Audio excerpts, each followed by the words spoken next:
God speaks in the quietest of moments, yet his voice carries a resonance that shakes the foundation of our ordinary lives. Perhaps you have wandered through the routine of days that blur one into another, believing that the life you lead is sufficient, that the humdrum rhythm of work, family, and social expectation is enough to fill the hollows of your heart. Yet, even in the midst of these familiar motions, there is a moment, often so brief that it slips past unnoticed, when the still, small voice of the divine stirs within you, whispering, "I need to talk to you right now." It is in these moments that the ordinary ceases to be ordinary, and the world opens its eyes to the eternal. There is no fanfare, no trumpet announcing his presence, yet the soul recognizes a summons it cannot ignore. One might imagine that God would speak through thunder or blazing light, yet most often, his voice finds the softest cracks in the armor of our daily preoccupations. Consider the day-to-day life, with its obligations that seem pressing and its distractions that appear unavoidable. It is within this labyrinth of noise and business that God's words seek entrance, knocking gently upon the doors of your heart. How often have we walked past these gentle invitations, believing ourselves too occupied, too tired, too distracted to notice the sacred within the mundane? And yet, it is precisely in the mundane that the divine chooses to speak, not in order to startle us into fear, but to awaken us into attentiveness. The voice of God, though tender, is never insignificant. It carries a weight that bends the spirit toward reflection and compels the heart to consider truths that the world often muffles with clamor. There is an intimacy in the call that he extends. "I need to talk to you right now," he says. Not tomorrow, not at some unspecified time in the future, but now. The immediacy of this summons is itself a gentle rebuke to our procrastination and our tendency to defer the sacred. In that instant, there is an opportunity to step beyond the ordinary, to rise above the noise of doubt and distraction, and to listen. To listen truly. One must still the mind and unclench the hands that clutch at business as if they were life itself. There is a discipline in this stillness, a courage in pausing the world long enough to give God a hearing. And when one does, the ordinary air seems to vibrate with the presence of something far larger than oneself, something tender yet commanding, gentle yet uncompromising. God's voice carries with it not just instruction, but invitation. An invitation to remember that life is not merely a sequence of tasks, but a journey in which the eternal intersects with the temporal. In the ordinary hours of the day, his words seek to illumine the hidden corners of our hearts, to expose that which we might prefer to keep in darkness. And yet, the divine does not force the entrance. He beckons with patience, waiting for the heart to turn toward him willingly. There is a kind of grace in this waiting, a reflection of the patience that permeates all of creation. Even when we are deaf to his words, the mountains rise in steadfastness, the rivers flow without question, and the sun continues its journey across the sky, speaking silently of constancy and promise. To hear God's voice is to confront one's own inner quietness, or rather, the lack thereof. One cannot listen if the soul is crowded with noise of ambition, of resentment, of fear, of endless trivialities that claim dominion over our attention. The call to hear God is therefore a call to order, to alignment, to a deliberate turning away from the false urgencies of life toward the truth that sustains it. And yet, this turning is never abrupt, never violent. It is more like the gentle bending of a tree in the wind, yielding enough to allow the light through, without breaking. There is a wisdom in this gentleness, a recognition that the human heart cannot be coerced into attentiveness without harm. God's voice, tender as it is, recognizes the delicacy of our condition, the fragility of our trust, and the complexity of our fears. There is also a sense of urgency in the call, for life is fleeting and time, once lost, cannot be retrieved. "I need to talk to you right now," implies a window of opportunity that may not remain open indefinitely. This urgency is not born of impatience, but of love, a desire that the soul should not delay in embracing that which is life, giving and eternal. How often do we wait for a more convenient hour? believing that the sacred can be postponed, only to find that the convenience never comes, and the voice we postponed fades into the background, muffled by the clamors of our own neglect. To respond is to choose attentiveness, to honor the immediacy of the divine, and to open oneself to transformation in a manner that is both profound and ordinary. In listening, there is also discovery. The words we hear may not always be those we anticipate, nor are they always the words that satisfy our immediate desires.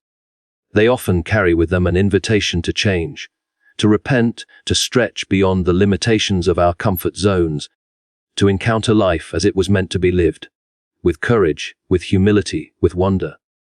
God's voice does not coddle. It does not merely soothe the ego or affirm what we already think. Rather, it challenges, it illumines, it pierces the veil of complacency that so easily settles upon the heart. And in this piercing, there is liberation, for to know truth, even when uncomfortable, is to know life in its fullness. We might reflect on the stories of those who have heard and responded to the divine in their own moments of calling. Though their names may not be etched in history, the pattern is the same. A whisper heard in solitude, a prompt felt in the heart, a sudden conviction in the mind that changes the trajectory of a life. These encounters are not always accompanied by grand visions or miraculous signs.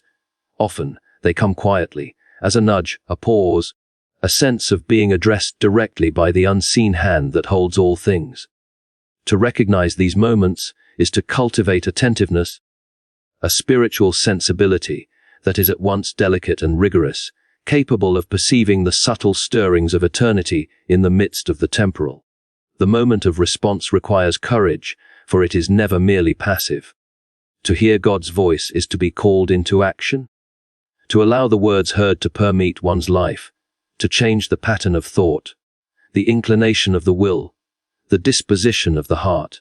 This action may be small, as simple as a decision to forgive, a choice to speak truth, a step toward compassion. Or it may be great, a radical reorientation of life's priorities, a surrender of self-interest, a commitment to the unknown path of faith.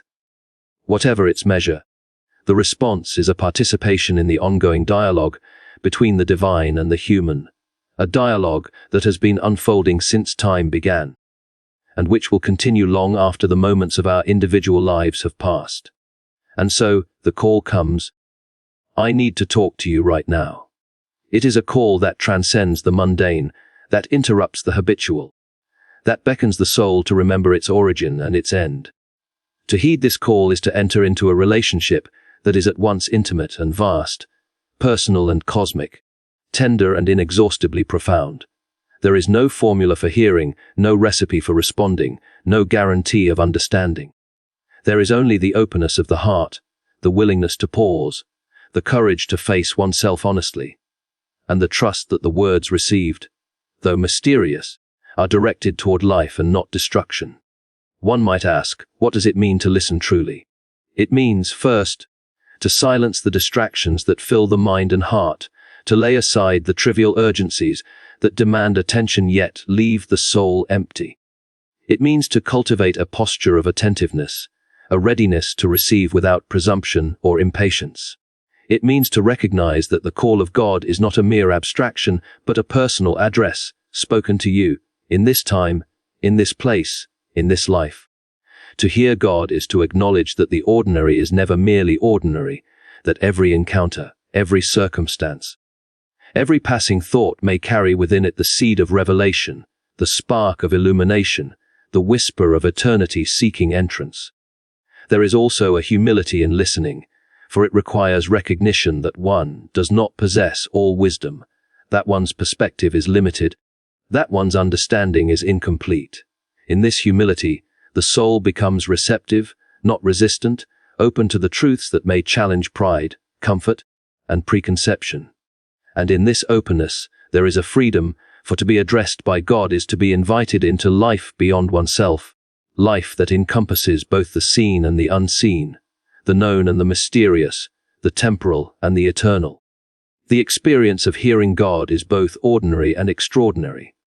Ordinary because it occurs in the midst of daily life, in moments that may seem banal to the unobservant eye. extraordinary, because it carries within it the power to transform, to illuminate, to guide, and to heal. There is a paradox here, a divine irony, that the most profound encounters are often hidden in plain sight, that the voice which changes everything speaks softly, yet its echo resounds throughout the chambers of the heart and beyond. And so, the invitation remains to pause, to listen, to attend to the voice that calls with urgency yet gentleness, that beckons with intimacy yet with the authority of eternity. To respond is to embark upon a journey of attentiveness, reflection, courage, and transformation, a journey in which the soul is drawn out of complacency into awareness, out of distraction into clarity, out of the temporary into the eternal. To hear God is to step into a dialogue that has been unfolding since the dawn of time, a dialogue that calls not only for hearing, but for living in accordance with the truths perceived, with love, with courage, with integrity, and with wonder. It is in this listening, this deliberate attentiveness, that life takes on its proper dimension, that the fleeting moments acquire significance, that the mundane is suffused with the sacred, and that the soul begins to perceive the contours of eternity in the present.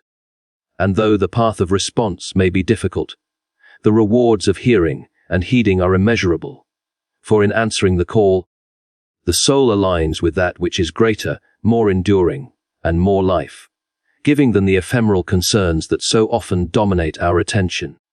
The moment of hearing is, in essence, a moment of awakening.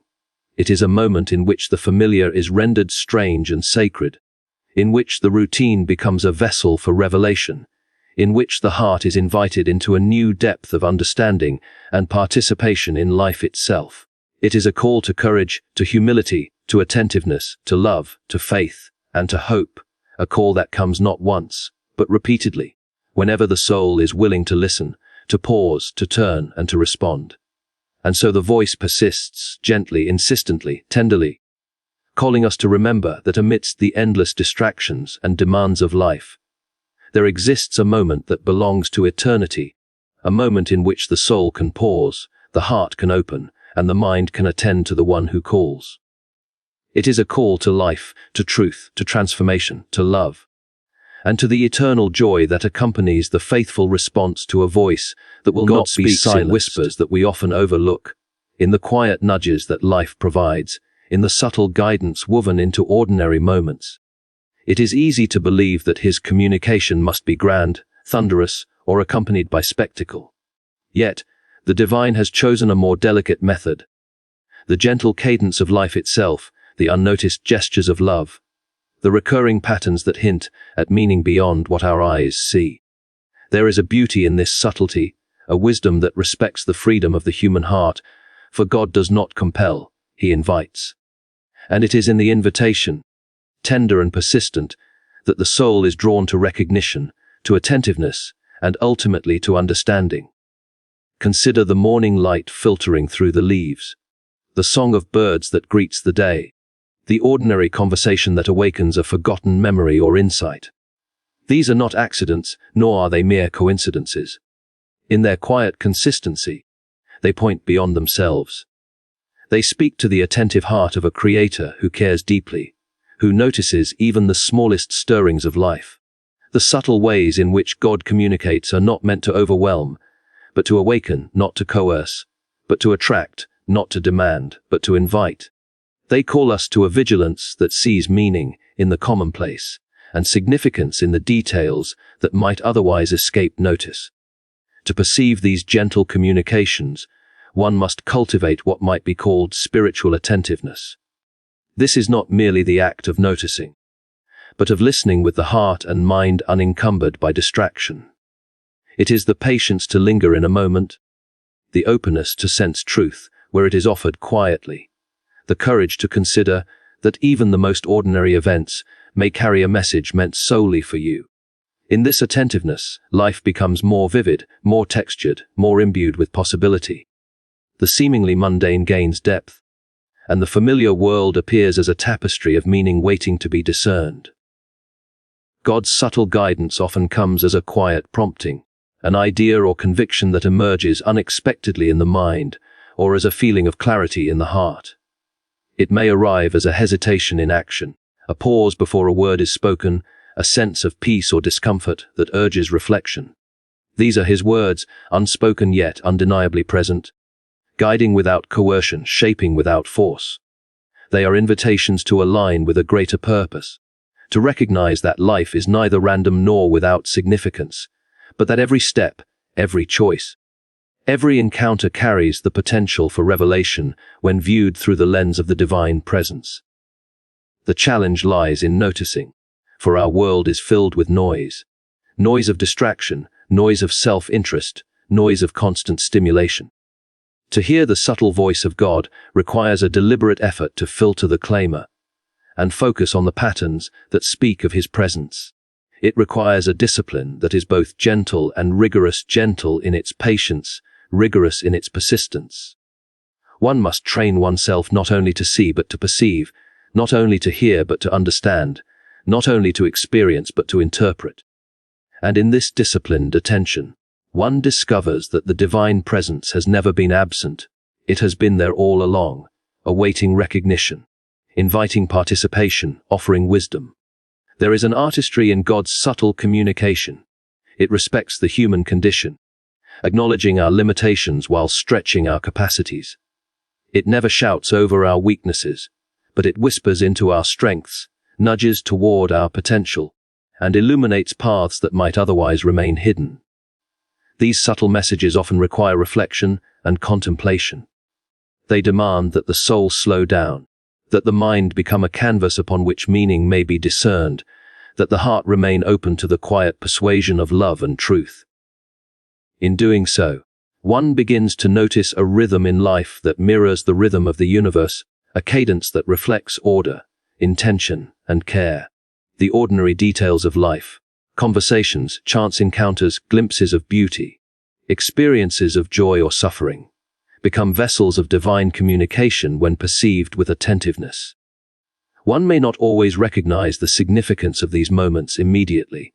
Their meaning often unfolds gradually, revealing layers of insight over time. To cultivate awareness of these subtleties is to enter a dialogue with the divine that is ongoing, intimate, and profoundly transformative. It teaches patience, discernment, and humility, for the messages are rarely delivered with force or certainty.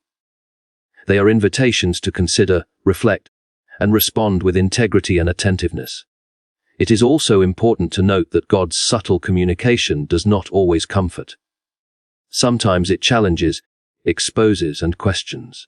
The gentle promptings may call us to change a pattern of behavior, to reconsider a decision, to forgive what we have held tightly, or to embrace what we have feared. These nudges may arrive as a quiet discomfort or as a restless stirring in the heart. Yet even in challenge, there is care, for the purpose is growth, alignment with truth, and awakening to life as it was intended to be lived. The subtlety does not diminish the importance, rather, it emphasizes the trust required to respond, the attention necessary to discern, and the courage demanded to follow where guidance leads. In responding to these subtle prompts, the human soul is invited into a partnership with the divine. The dialogue is not one-sided. It requires attention, reflection, and action. The subtle guidance becomes a mirror through which the heart can see its own inclinations, its own desires, and its own resistance. It calls for honesty, for without honesty, the whispers of the divine may be misunderstood, misinterpreted, or dismissed entirely. To truly engage with God's subtle communication is to embark on a journey of self-discovery, spiritual maturity, and moral clarity. Consider the way small gestures of kindness, brief words of encouragement, or moments of beauty may suddenly illuminate a problem, inspire a choice, or offer solace in difficulty. These are not trivial. They are the language through which God speaks to the soul attuned to his presence.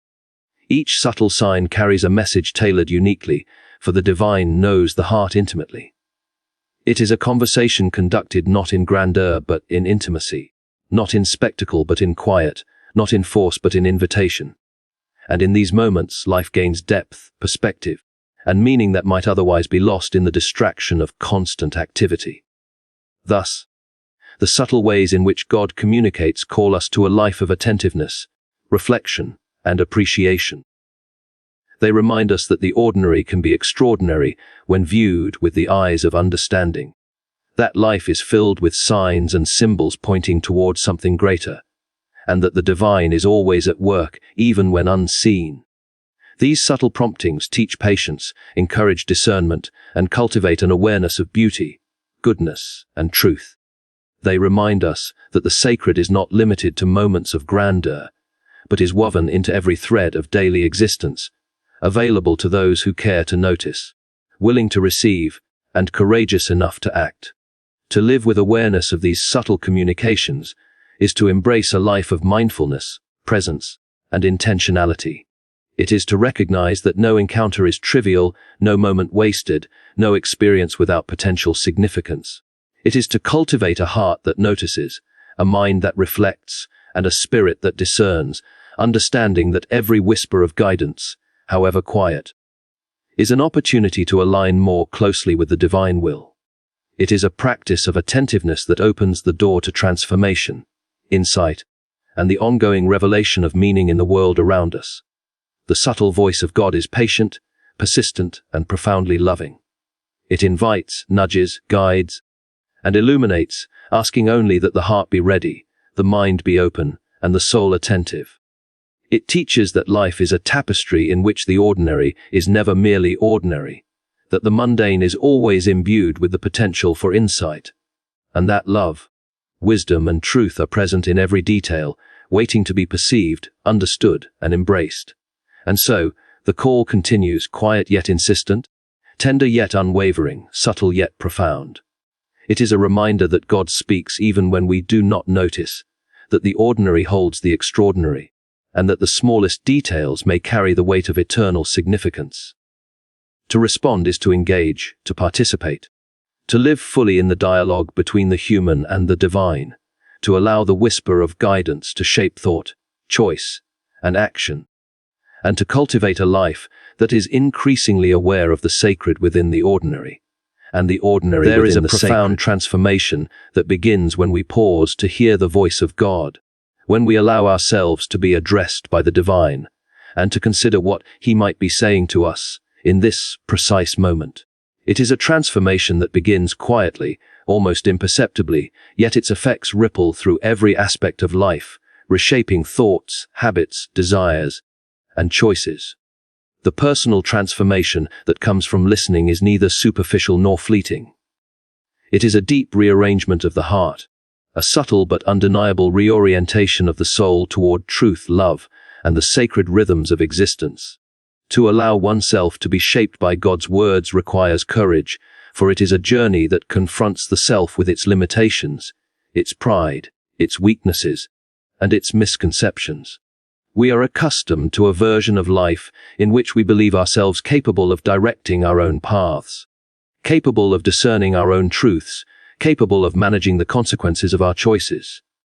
And yet, when the voice of the divine calls, there is a gentle disruption, a quiet insistence that the soul reconsider, that the heart bend toward something greater than self-interest, that the mind entertain the possibility that life is more expansive, more purposeful, more profoundly ordered than we had imagined.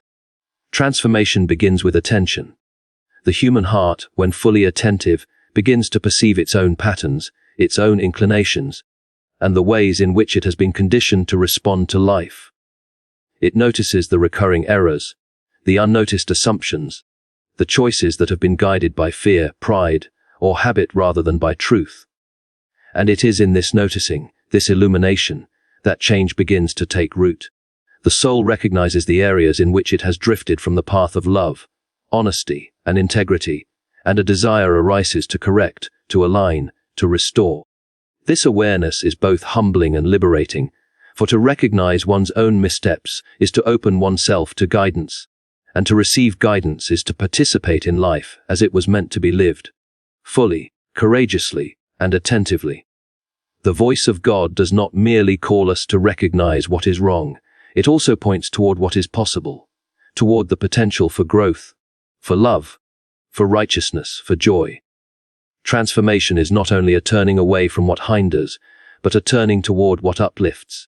It is the cultivation of virtues that the heart has neglected, the nurturing of capacities that have lain dormant, the awakening of desires for truth, beauty, and goodness that have been obscured by distraction or habit.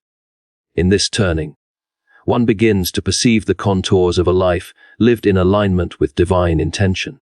A life that is at once ordinary in its circumstances and extraordinary in its depth, meaning, and grace. The process of transformation is rarely abrupt. It unfolds gradually through small acts of attention, reflection, and choice.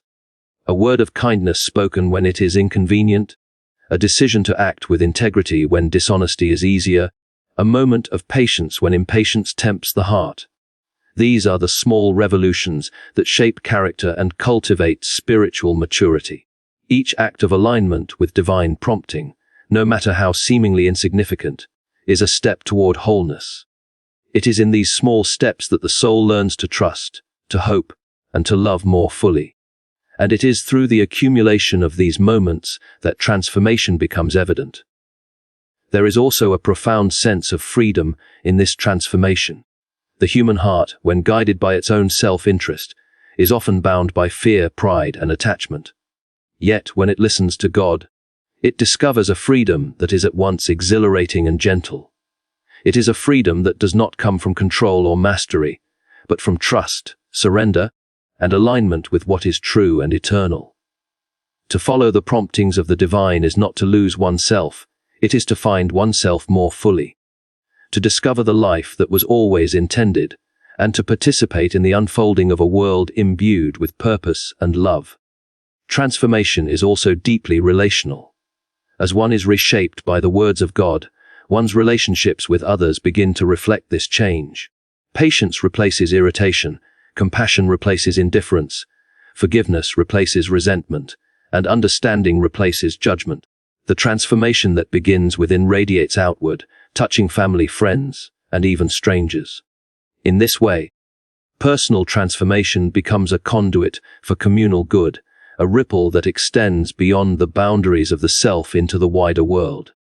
To listen to God and be changed is, therefore, not only a personal journey, but a contribution to the broader tapestry of life, weaving threads of love, justice, and integrity where they are most needed. One of the most remarkable aspects of this transformation is its subtlety. It does not always announce itself with grandeur or spectacle. Often it is quiet, almost invisible, a gentle reshaping of priorities, desires, and perspectives. One may notice a newfound calm in the face of difficulty, a deeper patience in the midst of frustration, a more generous spirit in response to need. These are not dramatic, outwardly visible changes, yet they are profound indicators that the heart is being refined, the soul expanded, and the life oriented toward truth. The subtlety of transformation ensures that it is genuine, rooted in understanding and choice rather than in superficial performance or external compulsion. The process of personal transformation requires honesty. To be transformed, one must be willing to confront the truth about oneself, including the parts that are uncomfortable, hidden, or resisted. This confrontation is not a source of despair, but of liberation, for it allows the soul to recognize where it has been misdirected, or imprisoned by fear and pride. By facing these truths, one becomes receptive to the words of God, capable of understanding their meaning, and willing to act upon them. Transformation is thus both inward and outward, personal and practical, contemplative and active. As the heart is reshaped, there emerges a heightened sense of purpose. Life ceases to be a series of arbitrary events, and the soul begins to perceive the threads of intention that weave through each circumstance, encounter, and challenge. The transformed heart begins to discern patterns of providence, to recognize opportunities for growth and service, and to embrace the responsibilities that accompany freedom and awareness. In this discernment, the soul participates actively in life, no longer merely reacting to circumstance but responding to the deeper truths that shape existence. Transformation is also a matter of perspective. The person who listens to God learns to see the world differently, not through the lens of fear, self-interest, or superficiality, but through the clarity and depth of a heart aligned with truth. Challenges are recognized as opportunities, failures as lessons, suffering as a medium for empathy and compassion. The eyes are open to the beauty in ordinary moments, to the dignity in every life, to the significance of seemingly small acts of love and courage. The transformed perspective allows the individual to live with gratitude, wonder, and attentiveness, recognizing the sacred in every moment and the eternal in every encounter. Yet, transformation is not a one-time event. It is a continuous journey. Each day offers new opportunities for listening, responding, and growing. Each moment carries the potential for deeper alignment with the divine, for greater clarity of heart, and for more profound participation in the life of love and truth. To be attentive to God is to enter a lifelong process of refinement, learning, and expansion, in which the soul becomes increasingly capable of reflecting the character of the one who calls. And so, the personal transformation that comes from listening to God is both a gift and a responsibility. It is a gift because it opens the heart to truth, beauty, and love beyond what the self could achieve alone. It is a responsibility because it calls for active engagement, conscious choice, and continual alignment with the words received. The journey of transformation is demanding, yes, but it is also deeply rewarding, for it leads to a life of meaning, depth, and authentic joy, a life in which the ordinary is suffused with the extraordinary, and the soul participates fully in the unfolding of divine purpose. In embracing this transformation, one discovers the profound truth that life is not measured by accumulation, success, or external approval, but by attentiveness, love, and the cultivation of the virtues that bring the soul into harmony with God.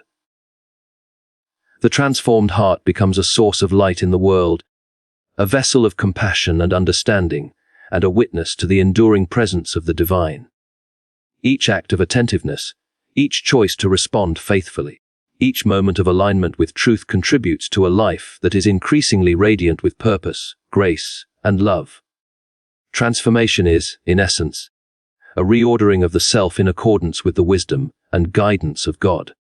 It is the gradual, deliberate, and often subtle process by which the heart learns to trust, the mind learns to discern, and the will learns to follow. It is a journey that shapes character, refines desires, and aligns life with that which is eternal, true, and good. And in this transformation, the soul discovers a freedom, a clarity, and a depth of being that surpasses what the self could imagine or achieve alone. To live transformed is to live attentively, humbly, courageously, and joyfully, to participate fully in life as it is meant to be lived, and to bear witness to the ongoing presence and guidance of God in every moment, every encounter, and every choice. The personal transformation that comes from listening, pausing, and responding is not merely a private matter, it radiates outward, touching lives, shaping communities, and participating in the unfolding of creation according to the will of the divine.